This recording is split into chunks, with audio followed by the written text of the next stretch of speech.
Tonight, we report on the Moses Lake School District's latest budget and how much money the Moses Lake Ambulance Service has made this year. What's happening in sports, Bob? Well, Amber, one of the top-ranked high school quarterbacks in the country has the University of Washington in mind, and Eastern Washington transfer Vernon Adams is expected to miss the first few days of camp at the University of Oregon. Here's a quick glance at our Weather Center forecast. Good to be with you, everybody. Dry conditions overnight, scattered showers to the north, conditions improving considerably, changes as far as temperatures go. Details in a bit. I'm Amber Jenks, and we have all this and much more on iFIBER 1 News. From the iFIBER 1 HD studio here in the heart of the Columbia Basin, this is iFIBER 1 News, your #1 source for local news, sports headlines, and our very own Weather Center forecast covering the entire Columbia Basin. This is iFIBER 1 News, and it starts now.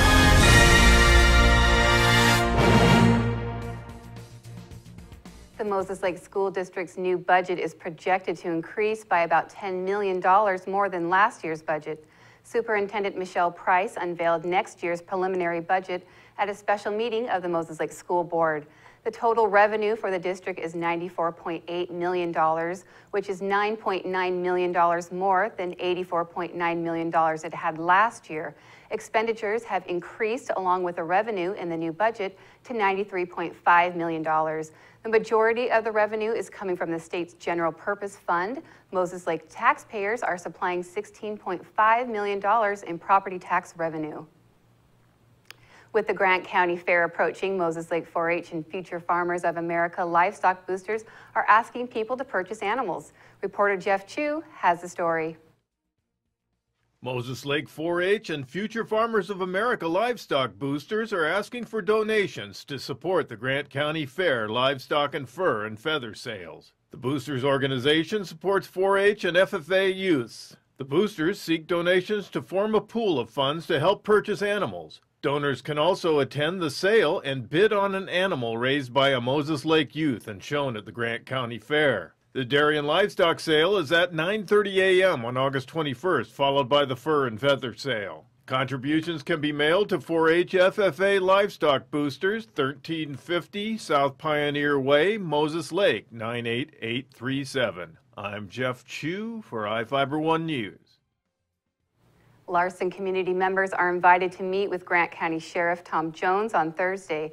The community meeting is from 6:30 p.m. to 8:30 p.m. at the Sheriff's Office substation at 1274 Lowry Street. The meeting includes discussions on efforts to reduce crime and support community involvement. Sheriff's Office administrative staff will be on hand to answer questions. For more information, call the Sheriff's Office at 509-754-2011, extension 2014.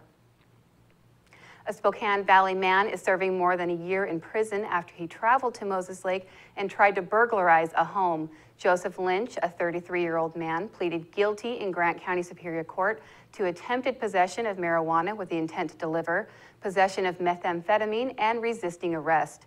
He was sentenced to a year and 4 months in prison. Lynch traveled to Moses Lake in a rental truck in November of 2011. A police officer spotted the rental truck on Lakeside Drive. When officers arrived, they found Lynch running from a residence. An officer chased Lynch, and he was caught in the parking area of a nearby home. Police found damage to a window screen of the home, and he had a multi-tool, antique coins, and $500 when he was arrested. Now we take a look at people being sought by law enforcement. This is Sheriff Tom Jones with the Grant County Sheriff's Office. Each of the people you see here have a warrant for their arrest. If you see any of these people, we ask you do not attempt to detain or apprehend them, but call us at 509-762-1160 or send us an email at crimetips@co.grant.wa.us. If the person is presenting a danger, call 911. With your help, we can bring these people to justice and make our community safer. We'll be back right after this. My name is Kat Sanderson, Managing Broker for Pillar Rock Realty Group. We love the Columbia Basin because it's our home, and we want to give back to our community by kicking off our Pay It Forward campaign. If you buy or list with us, we will donate 1% of our total proceeds to a local charity of your choice and in your name. Call us today at 754-4444 or visit pillarrockrealty.com because we are your local real estate experts. Now for your iFIBER 1 News Weather Center forecast. Good to be with you, everybody. I'm Ceci Gutierrez with your local weather report from the One News Weather Center. And it is brought to you by iFIBER 1's Inside Look. Watch it today on iFIBER1.com. We begin with a quick look at your headlines across the area. The heat returns to the region, mostly clear and dry conditions overnight tonight. And our temperatures overnight a few degrees below where they should be for this time of the year. Summer conditions definitely making a comeback to the area, and also triple-digit temperatures throughout much of the extended forecast, or at least for most of the extended period. Here's a quick look at what we've seen during the past 24 hours as the storm system has exited the region, giving way to dry air mass. Temperatures topping out in the mid-80s, the lower 60s, and a record precip accumulation across Ephrata, close to half of an inch, with the sun setting at around 8:37 this evening. Now across Moses Lake, a similar condition. We've experienced these temperatures topping out in the upper 80s, lower 90s is the normal high, and around 60 the normal low, and just a trace of precip across Moses Lake. Here's a quick look at the conditions right outside your door. Mostly sunny skies and the wind out of the south at around 10 miles per hour, and temperatures around the mid-80s. Now this heat is starting to build up.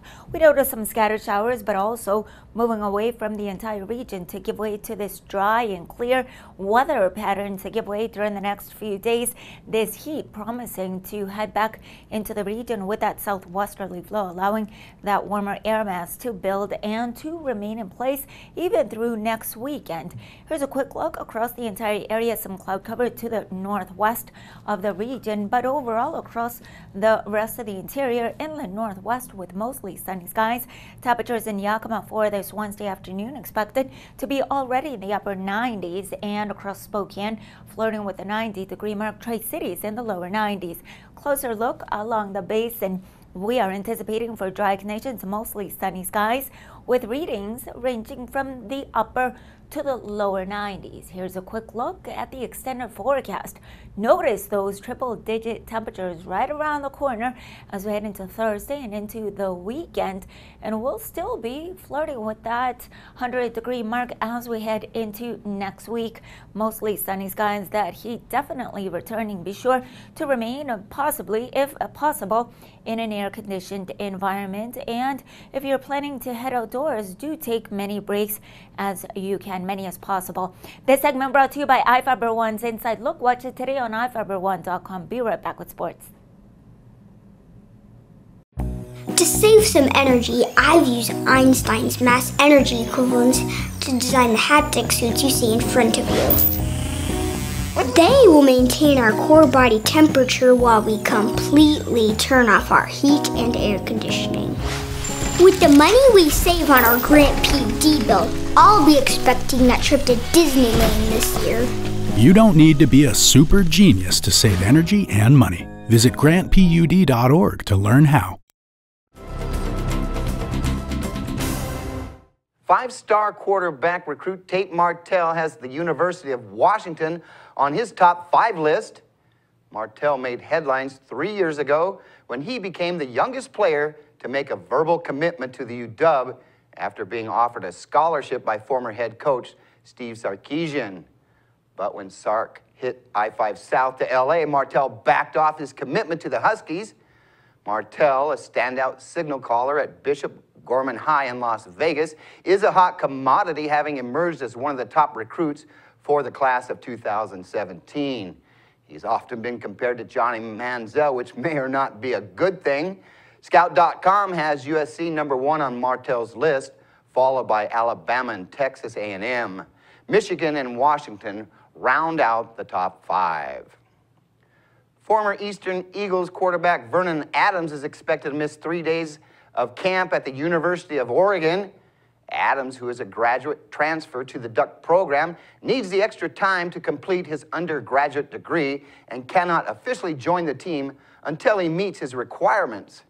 After Adams finishes his last class, he'll have roughly 3 weeks to learn Oregon's offense.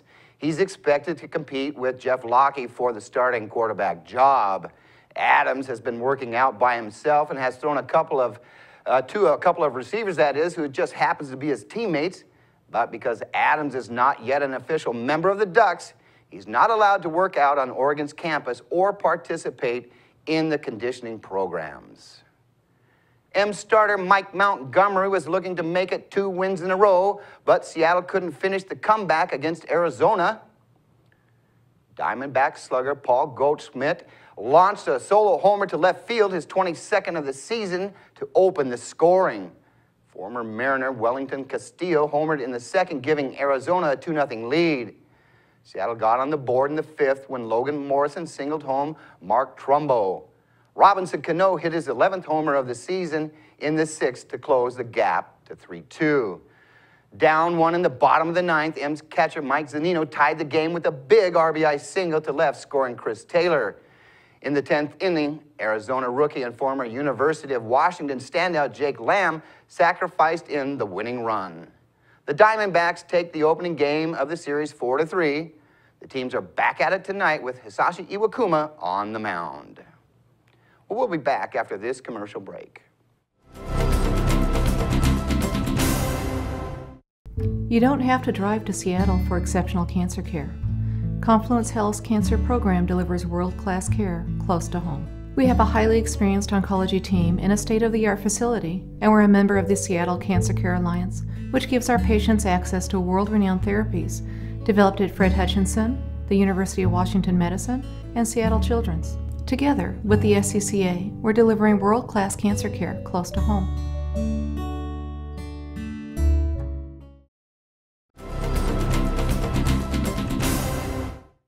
Our spotlight story tonight is about a fundraiser in Ephrata to raise money for the United Service Organizations to support the troops. Reporter Jeff Chu has more information. Amid the chatter of Wanda's restaurant patrons, you'll find a display with water bottles asking for donations to the USO. American Legion Art Semro Unit 28 and an Ephrata restaurant owner have teamed up to raise money for the USO. The USO, also known as the United Services Organization, supports the troops. Wanda Fensel, who has owned and operated Wanda's Cafe for 15 years on Basin Street in Ephrata, is giving away special USO bottles for donations to the organization. If they donate $20 or more, they get a free water bottle. USO has been around since the beginning of World War II. Fensel, a ladies' auxiliary member for the Soap Lake Veterans of Foreign Wars, shared why she supports the USO. It helps the veterans and their families. Fensel, whose late husband was a Vietnam War veteran, set up a display in her restaurant for the American Legion's project. The restaurant's wall exhibits photos of veterans, some who have passed on. It's how Fensel honors veterans, including her late husband Don, who served in the Navy in Vietnam. Her brother also served in Vietnam. Jane Montaigne, Ephrata American Legion Unit 28 auxiliary member, talked about the USO that serves Washington. Our USO is called USO Northwest. It serves, according to the statistics, and this was as a few years back, it was over 540,000 military personnel. And so if you multiply that by their families, you can imagine how many people that they're trying to assist. She explained how local support for the USO began. Basically, it started when I was the state president for the American Legion Auxiliary. I had the opportunity to tour one of the USO sites out at what is now Joint Base Lewis McChord. The USO offers morale, welfare, and recreational type services. The USO provides America's troops and their families support through activity centers, entertainment, and innovative programs and services. The USO is a nonprofit organization that receives no government assistance. Mike Montaigne, who is adjutant for American Legion Post 28, used the USO services when he served in the Army in Memphis, Tennessee. He later served on the Memphis USO Board of Directors. He recalled the fun and entertainment he received compliments of the USO. They had USO hostess, all college girls, and we'd play cards. I learned to play bridge in the USO. Ping pong, pool. They had dances at least once a month. And it was all like Jan said, it was a home away from home. I'm Jeff Chu for iFiber One News. We'll be right back after this. The new flamethrower cheeseburger now with a $5 lunch. I'm going flamethrower today. Remember what happened last time? I'm going flamethrower today. Gary, do you remember what happened last time? I'm going flamethrower today. Remember what happened last time? Comes with a Sunday now. I can handle it. You know your body, Gary. Go flamethrower. Now the DQ $5 lunch comes with the new jalapeno bacon flamethrower cheeseburger, plus fries, drink, and a sundae. This is fan food, not fast food. Welcome back. Moses Lake's ambulance service is still making money after half a year. City officials recently released the report for the financial state of the service for 2015. The service made $63,800 in profit between January and June. The city received roughly $155,000 more in revenue compared to last year. The largest increase was the $140,000 more it received from the increased ambulance utility fee. The City Council approved a $2.85 increase in the fee last year, so the service wouldn't need to use money from the general fund. Finance Director Robert Taylor said the ambulance service still needs to repay other loans to other departments. The Moses Lake Museum and Art Center is hosting a workshop on how to make sheep out of bubble wrap on Saturday. The workshop is part of the museum's free Family Saturday program and takes place from noon to 2 p.m. The museum is located at 401 South Balsam Street. Volunteers will be on hand to work with families and children to construct their own cute and cuddly sheep. Supplies are limited and participants are asked to arrive early. Free Family Saturday is funded by donations to the museum through its membership program, sponsorships, and the annual silent auction. People interested in learning more about Bernie Sanders' presidential campaign can attend an organizing event Wednesday evening. The event starts at 7 p.m. at Time Out Pizza in Ephrata. It is free to attend. According to organizer Dee Brown, the meeting is expected to start with an introduction, followed by a video from the Vermont senator. Brown said she initially planned to hold the meeting in her home, but after registering on the candidate's website, people began contacting her and saying they wanted to attend. In Northwest news, we all know reading is a popular pastime, but meet a 12-year-old boy whose passion for reading is getting international attention. And it's all because of one man's chance encounter with him.